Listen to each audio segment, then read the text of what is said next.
आज हम एक ऐसे विचार की गहराई में उतरेंगे जो फाइनेंस की दुनिया की सारी उलझनों को सुलझा देता है। ये जेएल कॉलिंस की किताब the simple path to wealth का आप कह सकते हैं मूल मंत्र है। एक ऐसा आइडिया जो दौलत बनाने के बारे में हमारी पूरी सोच को हमेशा के लिए बदल सकता है। कभी कभी ऐसा लगता है ना कि अमीर बनना या कहें दौलत बनाना बहुत ही मुश्किल काम है। पर क्या हो अगर इसके लिए किसी सीक्रेट फॉर्मूले की जरूरत ही ना हो? क्या हो अगर बस एक सीधा सादा एकदम साफ रास्ता हो जिसे कोई भी अपना सके? ज्यादातर लोग क्या सोचते हैं कि सही स्टॉक चुनना पड़ेगा, मार्केट कब गिरेगा इसका अंदाजा लगाना होगा, बहुत सारी कॉम्प्लेक्स स्ट्रैटेजीज फॉलो करनी होंगी और नतीजा लगातार चिंता। सच तो यह है कि यह तरीका न सिर्फ थका देने वाला है बल्कि ज्यादातर लोगों के लिए यह काम भी नहीं करता। लेकिन एक दूसरा रास्ता भी है, एक बहुत सीधा और कहीं ज्यादा असरदार रास्ता। एक ऐसा रास्ता जो कॉम्प्लेक्सिटी को हटाकर सिर्फ क्लैरिटी पर फोकस करता है। और यही वो रास्ता है जिसकी रोशनी ये किताब हमें दिखाती है। तो चलिए इस सीधे रास्ते के पहले और सबसे जरूरी कदम से शुरू करते हैं। ये वो मजबूत नींव है जिस पर फाइनेंशियल फ्रीडम की पूरी इमारत खड़ी होगी। दौलत बनाने का पहला नियम बिल्कुल सीधा है, अपने कमाई से कम खर्च करें। बस इसे ऐसे समझिए कि एक पल्ले पर आमदनी है और दूसरे पर खर्चे। जब तक आमदनी वाला पल्ला भारी नहीं होगा, सही फाइनेंशियल सफर शुरू ही नहीं हो सकता। यही अनुशासन हर चीज की बुनियाद है। और इसी अंतर को कहते हैं सेविंग्स रेट। ये फाइनेंशियल फ्रीडम का सबसे बड़ा इंडिकेटर है। सीधा सा हिसाब, जो कमाया और जो खर्च किया उसके बीच का गैप। अब सवाल है, ये गैप इतना जरूरी क्यों है?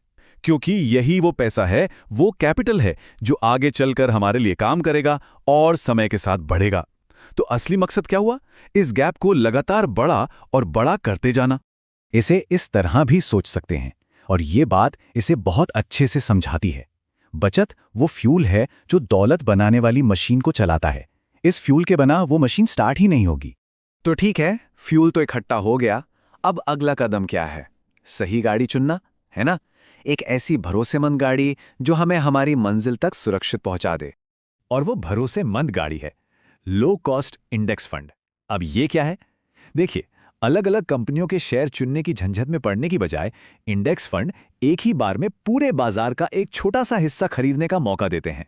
ये कमाल का तरीका है क्योंकि इससे रिस्क फौरन कम हो जाता है, खर्चे ना के बराबर होते हैं और मार्केट की जो लंबी ग्रोथ है उसका पूरा फायदा मिलता है। और जानते हैं इस स्ट्रैटेजी की सबसे मजेदार बात क्या है? इतिहास गवाह है कि इस सिंपल से तरीके ने ज्यादातर उन एक्सपर्ट्स को भी पीछे छोड़ दिया है जो सही स्टॉक चुनने का दावा करते हैं। ये इस बात का पक्का सबूत है कि इन्वेस्टिंग में कभी-कभी सबसे सिंपल स्ट्रैटेजी ही सबसे स्मार्ट होती है। अच्छा, अब रास्ता तो पता चल गया, लेकिन इस रास्ते पर चलते हुए दो सबसे बड़ी रुकावटें भी आती हैं। एक है कर्ज और दूसरा है डर। तो चलिए देखते हैं कि इन रुकावटों को पार कैसे करना है। कर्ज, खास करके वो कर्ज जिस पर बहुत ज्यादा ब्याज लगता हो, वो एक भारी एंकर की तरह है।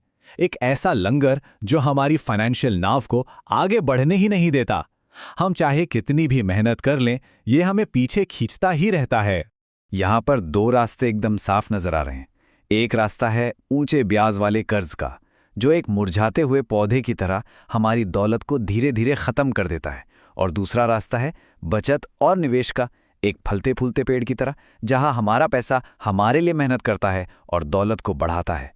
चुनाव एकदम साफ है। अब बात करते हैं दूसरी रुकावट की, और वो है डर।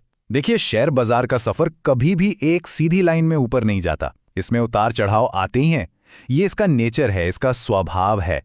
इस बात को मान लेना और इसके लिए तैयार रहना ही कामयाबी की चाबी है। ये बाजार का पूरा सफर है। जब मार्केट ऊपर होता है तो सब कॉन्फिडेंट होते हैं, फिर मार्केट गिरता है और घबराहट फैल जाती है। जब मार्केट बिल्कुल नीचे होता है तो डर सबसे ज्यादा होता है। लेकिन जो इन्वेस्टर्स अनुशासन के साथ टिके रहते हैं उन्हीं को इनाम मिलता है। जब मार्केट रिकवर करता है और नई ऊंचाइयों पर पहुंचता है तो वही लोग फायदा उठाते हैं। असल में मार्केट का गिरना भविष्य की ग्रोथ के लिए डिस्काउंट पर खरीदारी करने का मौका होता है। तो अब नींव बन चुकी है, सही गाड़ी भी चुन ली है और रास्ते के रुकावटों को भी समझ लिया है। तो चलिए अब बात करते हैं इस सफर की असली मंजिल की, यानी सच्ची आजादी की। और इस मंजिल तक पहुंचाने वाला जो इंजन है वो है कंपाउंडिंग। इसे फाइनेंस की दुनिया की सबसे ताकतवर और लगभग जादुई शक्ति माना जाता है। यहां देखिए, ये है कंपाउंडिंग की असली ताकत। पहले साल में शुरुआत छोटी सी है, 15 साल बाद ग्रोथ साफ दिखने लगती है, लेकिन 30 साल तक आते आते जब रिटर्न पर भी रिटर्न मिलना शुरू हो जाता है तो ग्रोथ एकदम एक्सप्लोसिव हो जाती है। ये बिल्कुल उस छोटे से स्नोबॉल की तरह है जो पहाड़ से लुढ़कते लुढ़कते एक बहुत बड़ा बर्फ का गोला बन जाता है। और पता है इस जादू को काम करने के लिए क्या चाहिए? बस 2 सिंपल सी चीजें। पहली, कंसिस्टेंसी, यानी लगातार इन्वेस्ट करते रहना, चाहे मार्केट ऊपर हो या नीचे। और दूसरी, पेशेंस, यानी धैर्य, समय को अपना जादू करने देना। बस यही 2 चीजें। और आखिरकार हम पहुंचते हैं फाइनेंशियल इंडिपेंडेंस पर। ये वो मंजिल है जहां पैसे के लिए काम करने की जरूरत खत्म हो जाती है और हमारा पैसा हमारे लिए काम करने लगता है। यही है असली आज़ादी, ये चुनने की आज़ादी कि हम अपनी जिंदगी कैसे जीना चाहते हैं। तो अगर इस पूरी बातचीत से सिर्फ एक बात याद रखनी हो तो वो ये है, दौलत बनाना किसी उलझी हुई गांठ को सुलझाना नहीं है। ये तो एक सीधी और मजबूत गांठ बांधने जैसा है। इसके लिए कॉम्प्लेक्स स्ट्रैटेजीज नहीं, बल्कि एक सिंपल और डिसिप्लिन्ड अप्रोच की जरूरत है। तो ये रहा पूरा सिंपल रास्ता 5 आसान स्टेप्स में। पहला, कमाई से कम खर्च करें। दूसरा, ज्यादा ब्याज वाले कर्ज से बचें। तीसरा, लो कॉस्ट इंडेक्स फंड में लगातार इन्वेस्ट करें। चौथा, मार्केट के उतार चढ़ाव में टिके रहें। और पांचवा, समय और कंपाउंडिंग को अपना काम करने दें। एक बात हमेशा याद रखनी चाहिए, फाइनेंशियल फ्रीडम कोई लॉटरी का टिकट नहीं है। ये सिर्फ कुछ किस्मत वालों के लिए नहीं है। ये एक ऐसा लक्ष्य है जिसे हर वो इंसान हासिल कर सकता है जो दौलत के सीधे और सिंपल रास्ते पर चलने को तैयार है। रास्ता हमारे सामने है।